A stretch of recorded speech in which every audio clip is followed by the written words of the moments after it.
Madame, Monsieur, bonjour. Très heureux de vous retrouver dans ce 13h au Bénin. Voici le sommaire. Bien entendu, nous serons avec Florence Bossard dans le journal des élections. Après le vote dans les urnes pour les législatives et communales, la Sénat est attendue pour donner les résultats provisoires ce mercredi. Mais avant, la mission d'observation des aspects électoraux de la communauté économique et monétaire de l'Afrique centrale qui était à la Sénat pour présenter son rapport. Ensuite, WIDA s'illumine à nouveau. Depuis le 13 janvier, la Maison de la Culture accueille un événement du genre nouveau, Quantica, plus qu'une exposition, c'est une immersion au cœur de ce que l'histoire a de plus sacré et de plus douloureux. Et pour finir, 2025 a été une année du décollage d'un train à plusieurs wagons dans le sport béninois, des performances significatives justement aussi bien au plan continental qu'international, mais globalement, qu'est-ce qu'on retient? Reportage bilan à suivre dans un instant. Voilà pour vous le sommet de cette édition. À nouveau bonjour et bienvenue si vous nous rejoignez. On commence cette édition par le journal des élections.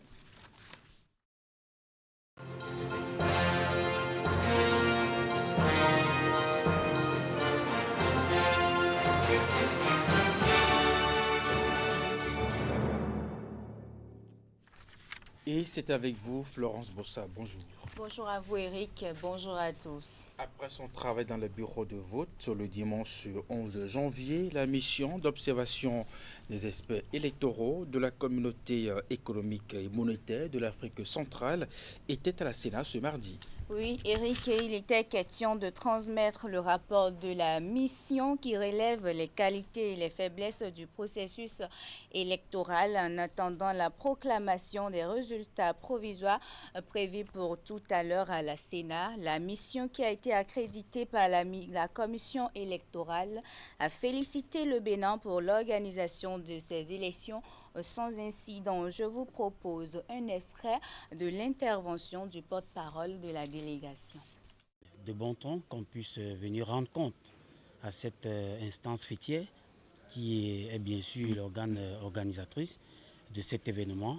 Et au-delà de cela, suite aussi à notre déclaration préliminaire qui a été faite ce matin devant la presse, venu également dire merci au président de la commission pour l'hospitalité et la facilitation qui nous a été faite pour circuler sur l'ensemble du territoire national.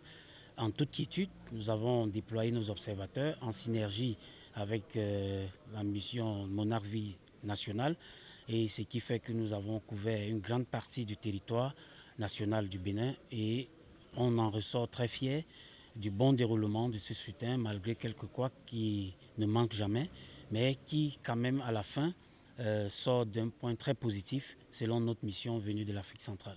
Ils sont satisfaits et sont convaincus de ce que nous sommes des experts vraiment africains qui avons pour cet intérêt l'esprit panafricaniste de voir nos États ne pas sombrer en période électorale, mais plutôt faire des remarques qui soient des remarques qualitatives et surtout des remarques progressistes et dont nous profitons à chaque fois que nous allons un peu partout de prendre le Bénin comme un exemple, comme un cas d'école pour dire aux autres États africains de prendre l'exemple du Bénin qui pendant la période électorale est une période festive où les gens se regardent dans les yeux, se saluent et il n'y a aucune divergence. Donc nous ne devions plus aujourd'hui en Afrique organiser une élection qui crée des hécatombes ou qui fait partie des citoyens de leur pays ou d'autres contrées parce qu'il y a élection. Donc je pense que le Bénin étant ce cas d'école, vous comprenez pourquoi nous partons de loin pour venir participer et aussi profiter, avoir des enseignements parce que le Bénin enseigne en termes aujourd'hui de sa quête vers la démocratie et surtout sa stabilité et la paix, ce qui donne un progrès assez considérable puisqu'on a eu à observer les élections par le passé ici, mais notre arrivée nous montre que le Bénin avance surtout en termes de développement.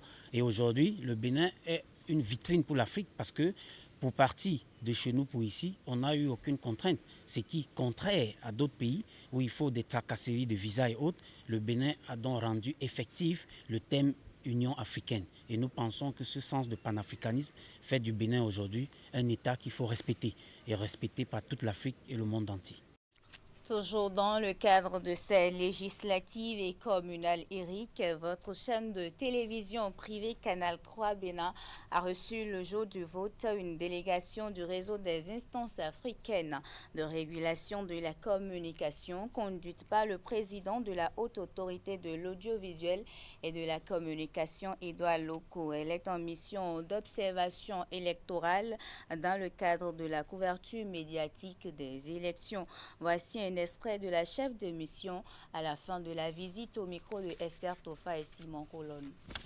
Nous sommes ici donc dans le cadre d'une mission d'observation et de suivi et d'information de la campagne électorale au Bénin. Nous ne sommes pas nous ne faisons pas d'observation politique, nous observons les dispositifs mis en place à travers justement cette mission très importante des régulateurs qui est celle de garantir pendant les élections, mais aussi en dehors des périodes électorales, de garantir un accès aux médias publics et privés aux différents courants d'opinion, aux différentes formations politiques. Nous sommes donc dans un moment démocratique important et pour nous, c'est important d'être informés sur ce que la HAC, mais aussi la Sénat et d'autres institutions ont installé comme dispositifs qui permettent cette expression du pluralisme, parce qu'on ne peut pas avoir un citoyen qui jouit de ce droit démocratique électoral s'il n'a pas accès aux différents programmes pour pouvoir exercer ce droit et ce choix de manière éclairée, de manière avisée, de manière informée. C'est ainsi donc que nous avons été voir sur le terrain, comment par exemple là nous revenons d'un bureau de vote et nous avons constaté la sérénité dans laquelle se déroule le vote, la présence par exemple aussi de citoyens, d'autres observateurs, mais aussi des représentants des différents partis. Nous avons vraiment salué la proposition de la HAC de proposer aux différents candidats des thématiques toutes d'intérêt général et de leur laisser aussi à leur appréciation le choix d'une autre thématique, parce que une campagne électorale, c'est un moment d'information et il faut garantir justement que les interventions des partis politiques dans le strict respect de leur indépendance, que ce soit des moments d'information, des moments où le citoyen est éclairé pour lui donner la substance qui lui permet de faire. Florence Bossard, on reste avec cette délégation, cette mission qui a donc couvert la période du 8 au 12 janvier, a porté notamment sur les dispositifs mis en place pour garantir un accès équitable des partis politiques béninois aux médias publics mais aussi privés. Oui, Eric, la délégation a d'ailleurs déclaré être satisfaite de la mission et a félicité la HAC pour le mécanisme mis en place pour une couverture médiatique optimale en cette période électorale. Suivez plutôt. En mon nom propre, et aussi au nom de tous mes collègues membres de cette délégation africaine, nous voudrions vraiment féliciter la HAC du Bénin et au-delà de la HAC, bien sûr les autres autorités du Bénin, de consolider et le rôle de régulateur comme acteur d'approfondissement démocratique. La régulation a ceci de particulier, c'est une intervention publique indépendante. On n'est pas des juges, on n'est pas des gendarmes, on est des acteurs qui travaillons dans l'approfondissement démocratique et dans le développement d'un plus grand accès de citoyens à ces droits. Il n'y a pas de meilleur exemple que l'accès de citoyens au libre choix démocratique pour décider de ceux qui vont le gouverner, de ceux qui vont le représenter. Donc c'est vraiment une bonne pratique et je suis vraiment ravie en tant que Marocaine de participer à cette mission que je considère vraiment d'intérêt public. Merci beaucoup à vous. Et c'est ainsi que se referme, Eric, le journal des élections de ce jour. Merci à vous, Florence Bossard. Cette édition se poursuit à peine le lampion des Vodou Days se sont-ils éteints que la cité historique de Ouidah s'illumine à nouveau. Depuis ce 13 janvier, la Maison de la Culture accueille un événement d'un genre nouveau. Bien entendu, le Kantika, plus qu'une exposition, c'est une animation au cœur de ce que l'histoire a de plus sacré et de plus douloureux. Voici le compte rendu avec Ulrich Gava. Au centre de l'expérience, un dôme, une bulle magique où la technologie se met au service de la mémoire. Kantika, qui signifie le lien, nous transporte dans un récit transatlantique. Après avoir fait ses premiers pas à Rio de Janeiro, ce projet revient sur la terre de ses ancêtres, là où tout a commencé. Si Kantika revient aujourd'hui au Bénin, ce n'est pas un hasard.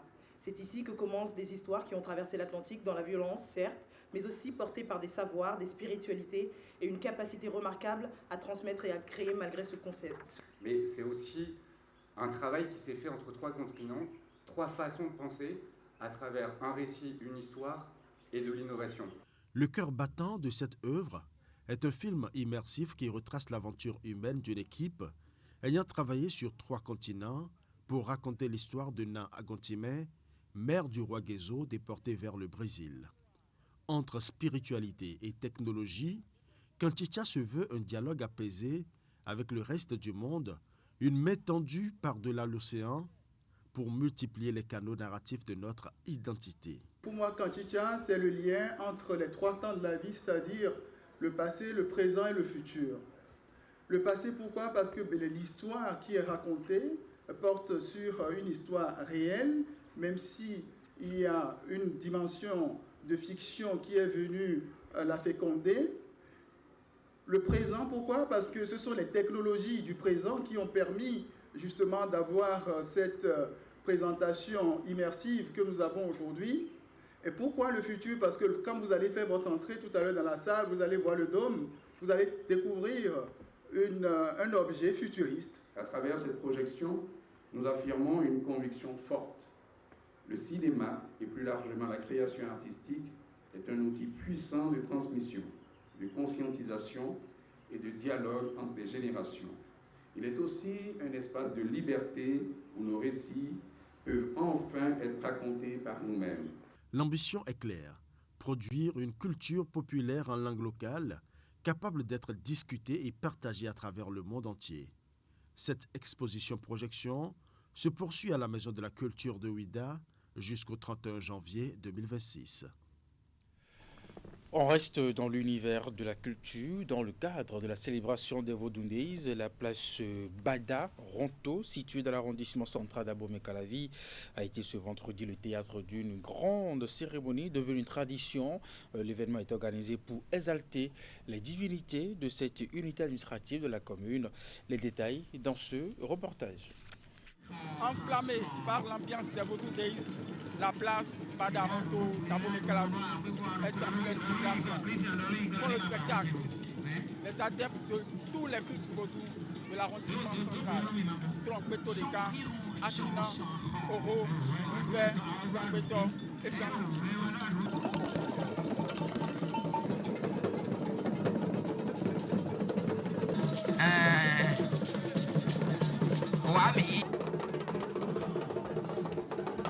En langue locale, autorités administratives de la commune et représentants de dignitaires du culte vaudou de l'arrondissement expriment à la foule leur fierté et leur gratitude. Calavi fête aussi vaudou à sa manière. Nous n'avons pas pu nous déplacer vers Ouidah, mais nous sommes ici avec nos vaudous, avec nos différentes cultures et tout se passe très bien. Ceci au grand bonheur de la population. L'occasion pour nous de saluer le chef de l'État. C'est notre identité. C'est notre identité d'abord en tant qu'Africain et en tant que Béninois. Parce que le vaudou, c'est de chez nous. Donc c'est notre identité, c'est notre religion. Et vous voyez maintenant, c'est l'aspect culturel que nous sommes en train de développer. Autre fait marquant de cette grande cérémonie, la séance de prière et de consultation du Fa effectuée au centre de l'arène. Tous les ans, nous consultons d'abord et la divinité Fa nous dit ce qu'il faut faire. Et c'est ça que nous exécutons. Ce n'est qu'une partie de ce que vous voyez. Nous avons commencé depuis 3 jours.